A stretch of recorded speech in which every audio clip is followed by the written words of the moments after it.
College football nerds, we are back doing some more off-season content, and I got Josh with me this time.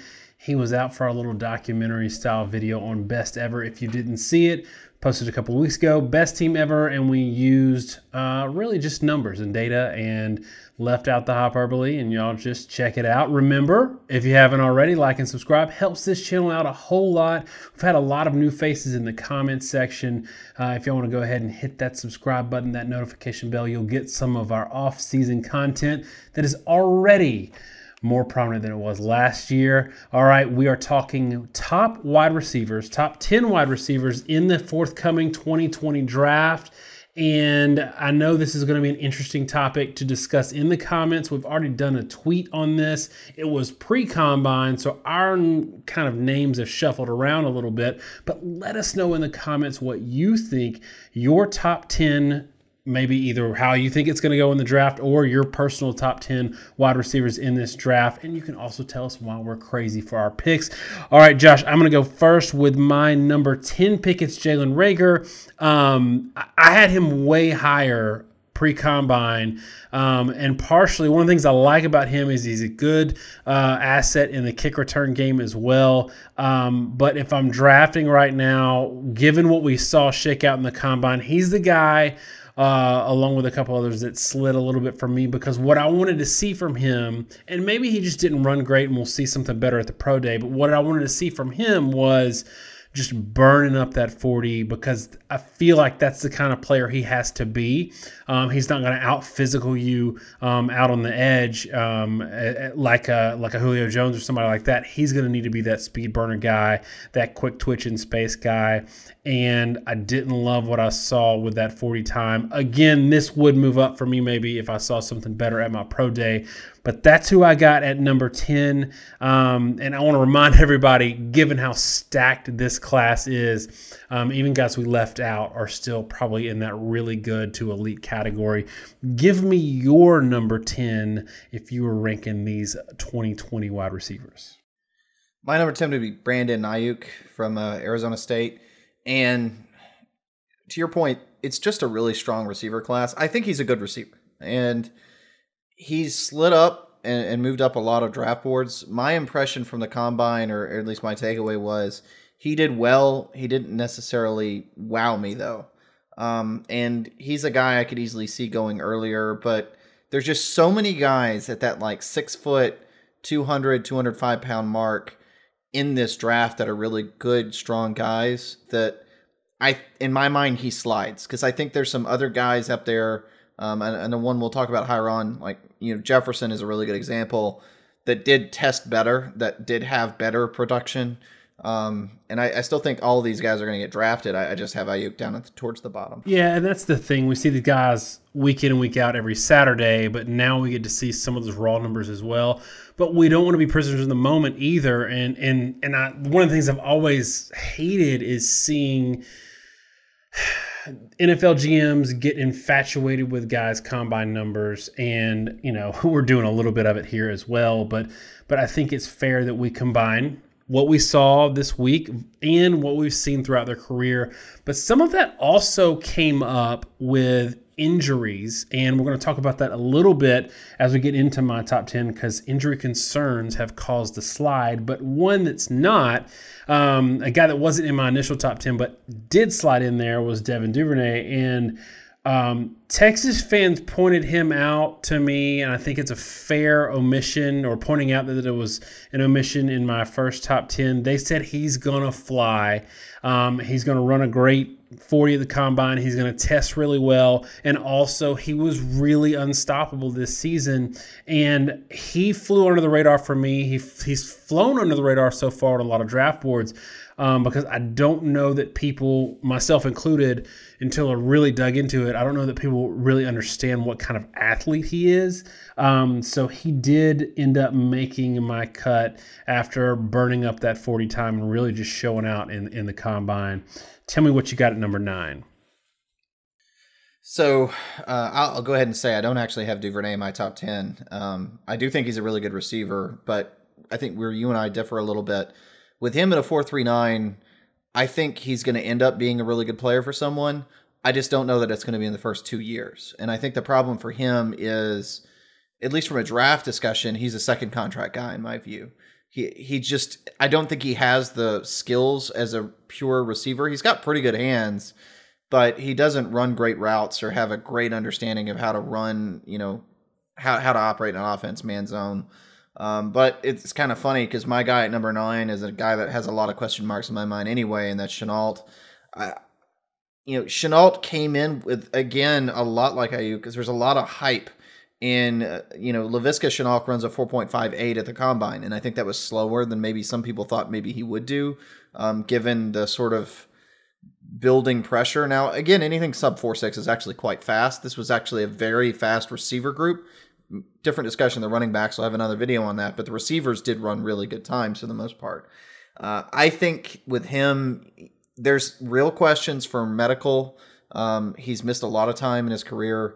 He didn't run as fast as you thought. He's still a very productive receiver. Still, even sub 4.6 at 227 pounds and 6'1". He's a big guy, big physical guy, and he's a good all-around receiver. But I think it's harder to put him any higher than that. Yeah, and I've got Laviska a little higher. I had him super high before he got sort of banged up at the combine, but that really reminded me that he's an injury concern.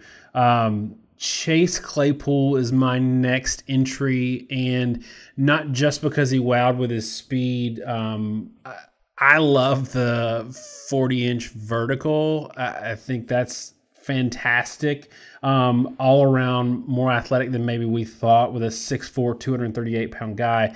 I mean, we knew he was a big receiver, and he was, he could kind of bully his way into getting some production at Notre Dame, but the speed factor is not something maybe we saw that they could truly utilize given their deficiencies on offense. And maybe he's one of these guys who has a good college career but has all the ability to sort of elevate his game once he gets to the NFL, which you don't see a lot of.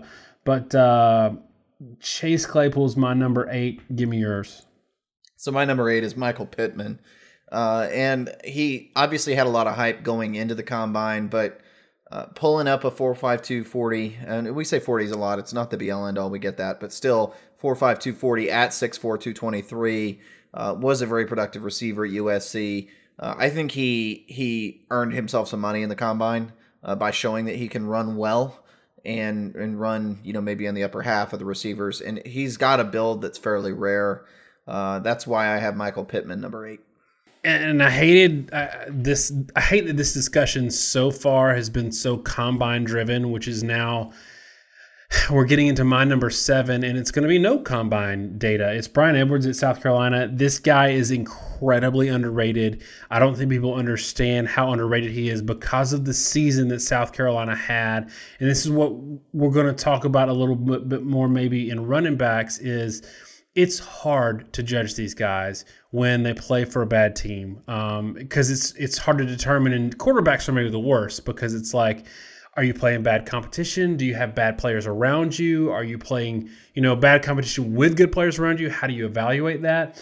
Bryan Edwards is a guy he's a good athlete, but he's a very instinctive receiver, and he just gets production. Good quarterback, bad quarterback, it doesn't matter. And when they lost Deebo Samuel off of that team last year, they really didn't have a lot of offensive weapons. Everybody knew he was the guy that was getting the ball, and it didn't matter. He was still able to produce.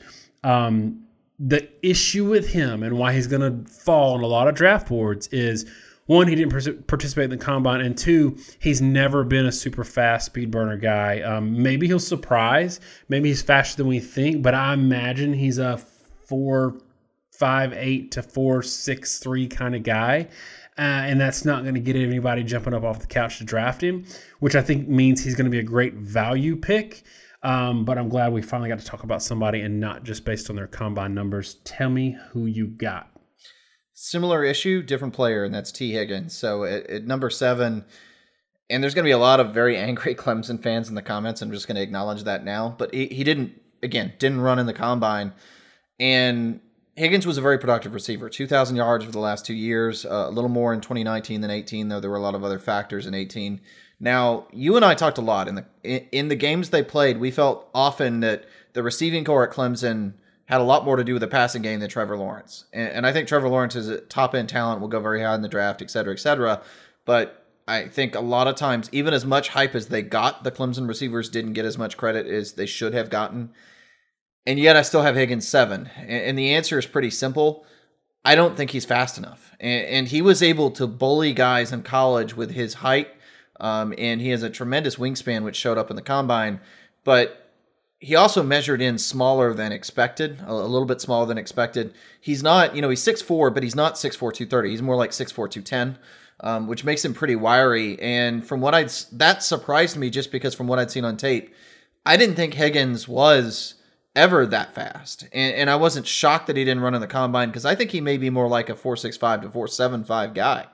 And for him to weigh in a low, you talk about people going to make fun of the Edwards comment, but I'm not sure Edwards isn't necessarily a faster version of Higgins in some ways, and a bigger version. And I think that's the thing that kind of shocked me. I think Higgins lost a lot of money by not running, and to me that kind of verified that he may have real issues with his long speed. Yeah, and if you think at 7 you're pissing off Clemson fans, I'm really going to piss them off because I don't have him in there at all. I had him in my initial list at 9. He didn't run, and the only kind of 40 we had was one he ran in high school. It was a 4.75, and I don't love high school numbers. I don't love bad high school numbers, and I don't love really elite, super fast high school numbers. But in this case, there's nothing to indicate that he's way far off. Like, he's not going to go out and run a 4.43.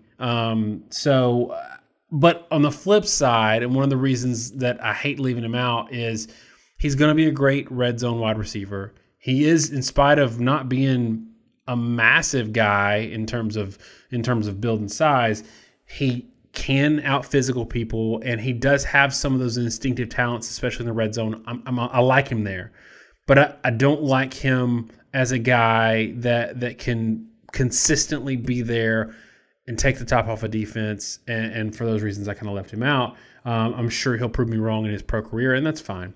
Number 6 is where I've got Laviska Shenault. I had him higher just because this is a guy that tremendous athlete, tremendous wide receiver, great production on a team that really was absent a whole lot of talent and ability, and still made it happen. And I love to see that.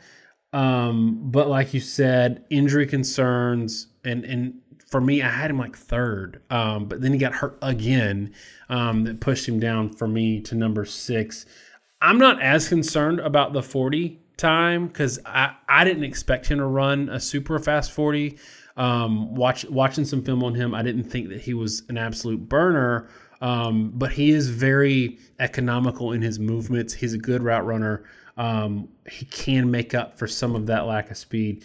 I like him a lot. I still like him as an NFL, in the NFL, first year starter if he can stay healthy. But the injury concerns do have me a little worried. Yeah, and then for me at number 6, I have Chase Claypool. So I think Chase Claypool made himself a lot of money in the combine, and that 40 is not the end of the world again, but it's a big deal when you're a receiver. Long speed is very important, and it's especially big when we've kind of have 2 groups of receivers in this draft, and I think you'd agree with me on this. You've got guys that are about 6 foot 6'1", about 200 pounds.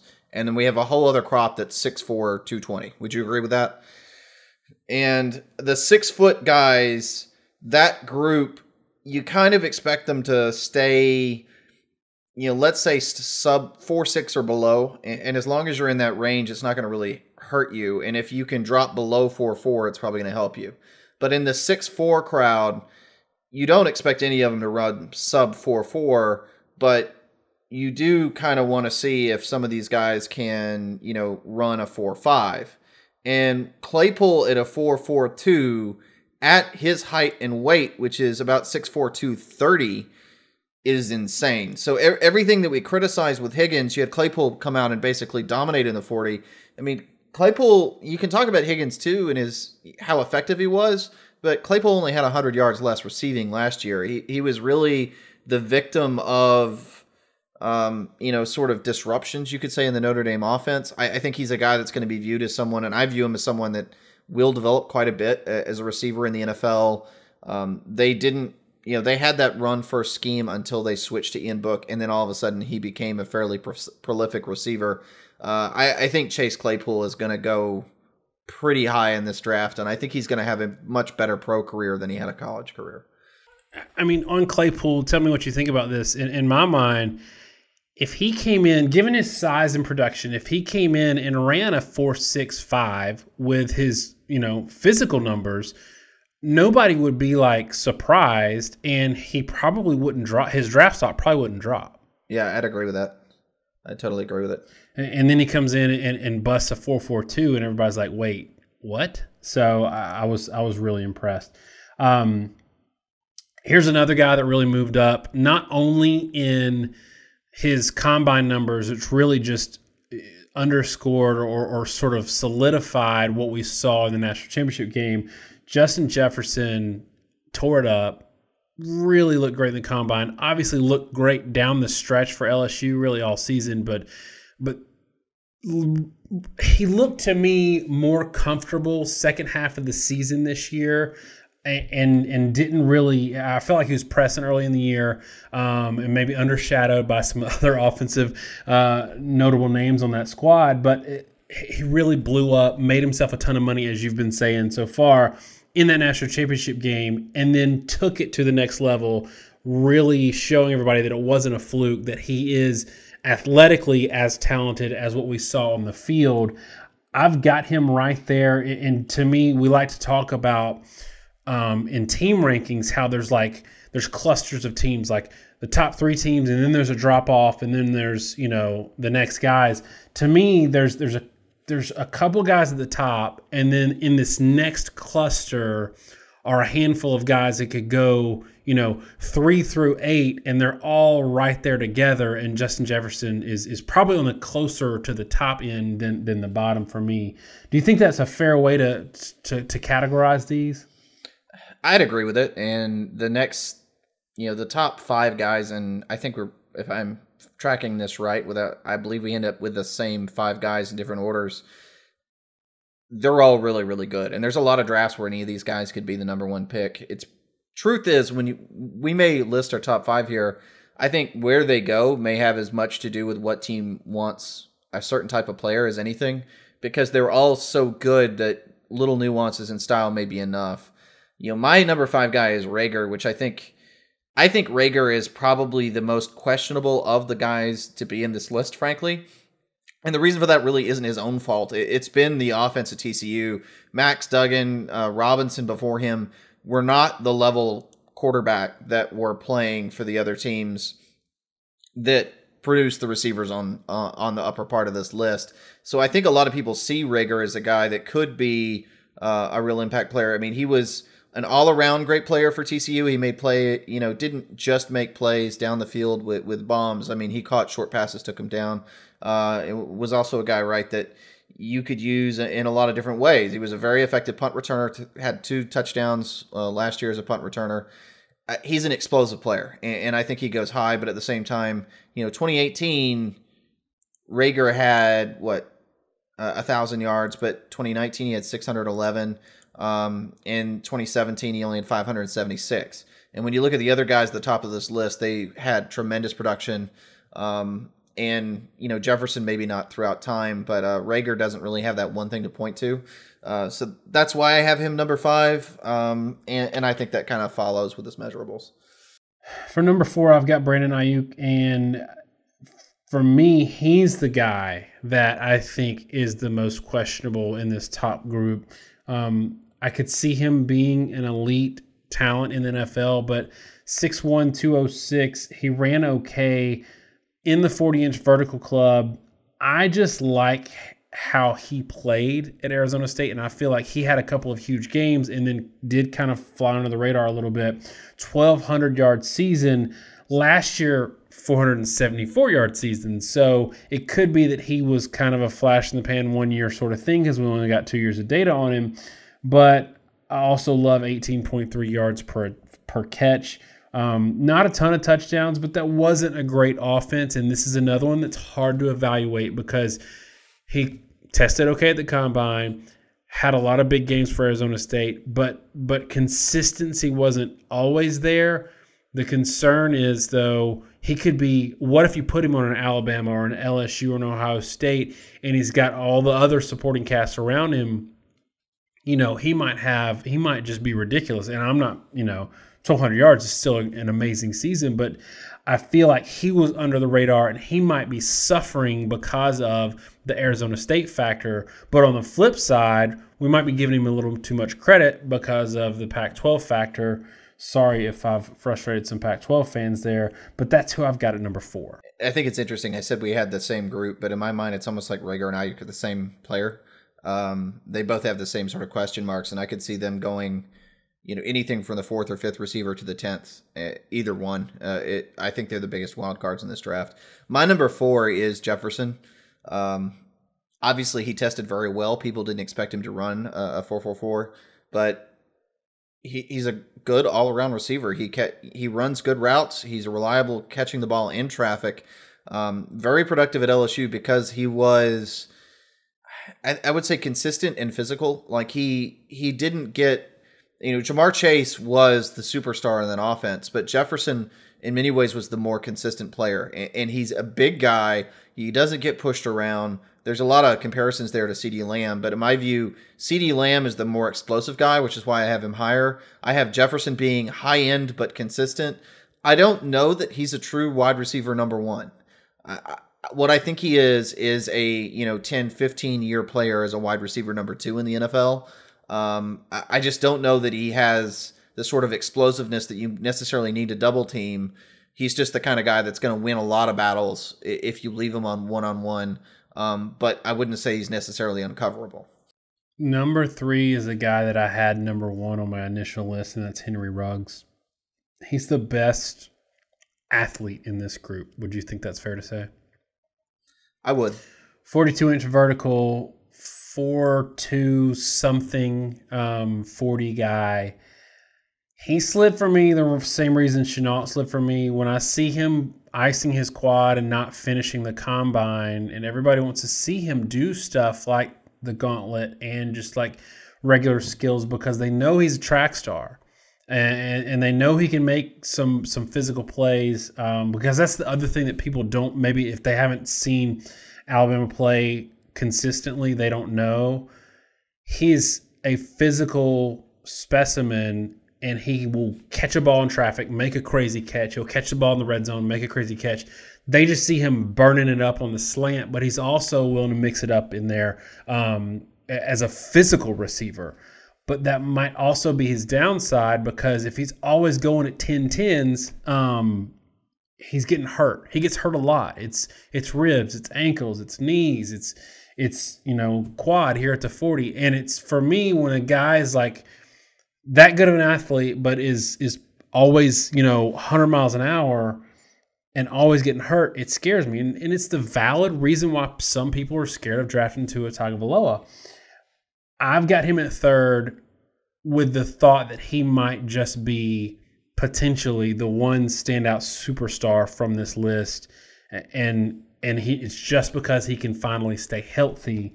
But that's why I don't have him number 1. And my number 3 is not Ruggs, because I have less worry about it. I actually have Jeudy number 3. And it's simply because, a lot like Jefferson, he's going to consistently get the ball and make plays, but he doesn't have the height or the speed to, defeat one-on-one opportunities the way other top receivers have. And what I mean by that, somebody made a comparison. They'll say like, well, this draft's like AJ Green and Julio Jones. Like, no, Julio Jones was 225 pounds, 6'4", and he had those measurables. I mean, Green was the same way. Those guys were difficult not only because they were really fast and explosive and athletic, they were difficult because they were also taller than the corners. And if you left them one-on-one with a corner that was able to run with them, the corner tended to be too small to be able to actually defend them on a ball thrown high.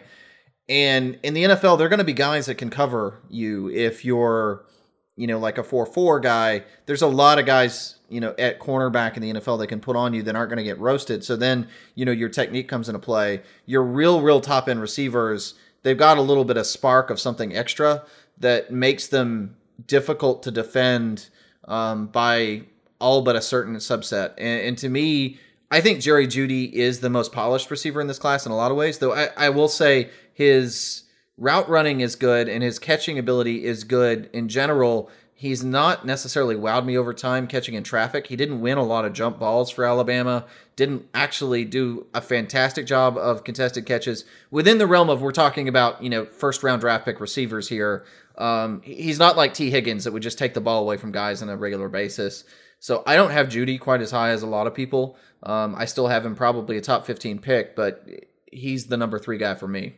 Judy's number 2 for me, and I'm glad you mentioned the polished, concept for him, because McShay said that Jerry Judy's the best route runner he's ever evaluated in college football, which is crazy to me. Because look, and I'm going to piss off some Alabama fans here for a minute, but Jerry Jeudy is not the best route runner coming out of college from the Nick Saban system. It's Amari Cooper, and it's really not close. Amari Cooper is currently the best route runner in the NFL. Jerry Jeudy is a good route runner. He's a clean route runner. He's a fluid athlete. But I'm not wowed by his route running capabilities. Am I crazy here, or do you feel the same way? I think Cooper and Jeudy are a little different. The thing with Jeudy, his start-stop is really impressive. Like it doesn't show up in his long speed or his physicality, but especially on shorter routes, he can break on like an out route. I think in a way even Cooper couldn't. I don't know that Cooper was as crisp, but the problem with that, again, people forget that Cooper is a big dude. What is he? He's like 6'3", 220, something like that. Something like that. So I think Jeudy is a little more crisp than Cooper, but it's really on the shorter stuff, and I think a lot of it's due to the fact that Cooper's significantly bigger than Jerry Jeudy. But when you start going downfield and more, like posts and corner routes, I don't think Jeudy really has anything on Cooper. I mean, maybe at best they're even. The difference is Cooper is a better athlete than Jerry Jeudy. And has that on top of it. So yeah, I am with you though. I think there's a real argument at the very least that Cooper was better. Cooper was probably, I'll say this, Jeudy may have been crisper in the route he runs. I think Cooper was and is in the NFL better at how he sells his route and delivers it. He's almost a master of it, which is why he went as high as he did, was in the Heisman race, et cetera, et cetera. Again, the whole problem with me with Jerry Jeudy is people kind of forgetting who some of the guys were that came before and just what the bar is to be a top 15 pick in the NFL. 6'1", 225. Yeah. So yeah, he's like 20 pounds bigger, more than that maybe than Jerry Jeudy. I'll go ahead and say my number 2 is Henry Ruggs. I just think Ruggs' ceiling is higher. I mean, he's stupid fast. His vertical is crazy. And he dropped one pass last year in college, which is the crazy thing to me. I mean, he has really good hands. And you can talk about a lot of fast receivers that didn't translate to the NFL. The difference to me with Ruggs is that he was a Swiss Army knife that pretty much did everything was asked of him. They ran him on a lot of like bubble screen stuff, and he'd catch the ball and turn upfield pretty fearlessly with it. I think he was banged up in large part because they used him almost in too physical a manner in their RPO scheme. He had a lot of short passes where they would let him catch and run, and he took a lot of hits as a result of that. But I think as much as Ruggs isn't as polished as a route runner, I think his ceiling is really high, and he has good hands. He's an extremely explosive athlete and all around, but he's an explosive athlete that's also a really good receiver. I think Ruggs is only going to get better, whereas I don't know that Jeudy. I'm not sure how close to the ceiling Jeudy really is. I think that's a fair point in terms of ceiling, and I didn't think about that, but I do agree with you there. Now, I think Jeudy coming in, even if he's at his ceiling, he's pretty daggum high. But But Ruggs has a higher ceiling. It's just a matter of if he can stay healthy or not. CeeDee Lamb is my number one, and I guess obviously you're number one too, unless you left him off your list. The thing for me, he's listed at 6'2", 191. To me, he plays way bigger than that. Is that if you were just like watching him play, is that the measurables that you would give him? No, it surprised me too, because he's, there were a lot of clips that are showing in the combine of him, but I don't think he even really did it justice because there were some highlight stuff. CeeDee Lamb, on a lot of receptions he had in games, threw guys to the ground. He had contact when he was going up for the ball, and he'd knock the other guy down and keep running. He looked as physical as T. Higgins a lot of times. I would have never guessed that he had he wasn't bigger than he apparently is. And this is where all the Oklahoma fans pull out the clip of him with the block that was legal then, no longer legal now, on Mac Wilson in that game, which it was a very physical play. It was pretty impressive. The thing I like about CeeDee Lamb, he's got 3 years of production, consistent production. 800 yards first year, 1150 the next year, 1300 the next year. And his average went up every single time. Average 21 yards a reception last year. He ran about what we expected. We didn't expect him to go in and post a 4.30 kind of number, and he doesn't have to. The production was there even without having the Heisman quarterback and without having Hollywood on the other side. Like, he still put up the numbers. He impressed me so much in the game against Alabama 2 years ago that I hadn't stopped watching him since. And for me, I just looking at him and Jeudy, I guess it does come back to the kind of the ceiling thing as well. For me, I think CeeDee Lamb has a really high ceiling because of the physicality, where he's also been durable in spite of being so physical, where we don't see that a lot with wide receivers who do go across the middle, who do take a lot of hits. We don't see that where they can stay healthy, and in this case he has. So he's my number one. You've got a number one too. Tell me why. It's a lot of what you said. It's a combination of production. It's the physicality he has. It's, last year, we talked about this all season, right? That how much of Jalen Hurts' success was CeeDee Lamb just taking the ball away from people. And when you compare him to a lot of the other guys on the list, Ruggs, Jeudy, even to a certain extent, Jefferson, those guys didn't necessarily dominate on, a jump ball situation or something like that. CeeDee Lamb, not only would he get open, not only would he break 1,000,000 tackles, I don't know how many times I watched a ball thrown up and Lamb would just go get it and make it look easy and normal. Like there would be passes that would be off target or behind or something, and he'd just go get the ball. And sometimes it'd be really contested, and he'd just go snatch it out of the air like it was nothing. And I think people miss how hard that is. And there's a lot of components. Part of it is polish and just being a natural receiver. And then a good part of it, too, I would say, is the physicality. And, whereas in a lot of situations, Jerry Jeudy you could kind of bump him off his route. And he was always a little susceptible to interference for Alabama. It seems like a minor thing, but if you got a tug or something on him, you could disrupt Jeudy. You couldn't do that with Lamb. He would just kind of run through it. And in the NFL, you need to be able to do that. The corners are a lot bigger, more physical. They're a lot better at man press than what you see in the college game. I think Lamb is going to be able to translate better.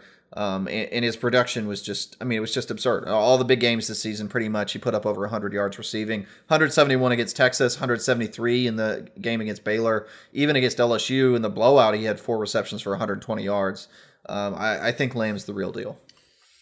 All right, y'all, that's our quick run through. Maybe not too quick, but as quick as you can get through 10 receivers. Quick run through for our top 10 wide receivers for the 2020 draft. We left a few off, like especially Peoples-Jones, who had a great combine and probably will make some NFL team proud as well. If we left a guy out that you think should have been in our top 10, let us know. Also, give us your top 10 and keep an eye out. We're going to do top 5 running backs. Should come sometime this week as well. Thanks so much, y'all. Have a great week and God bless.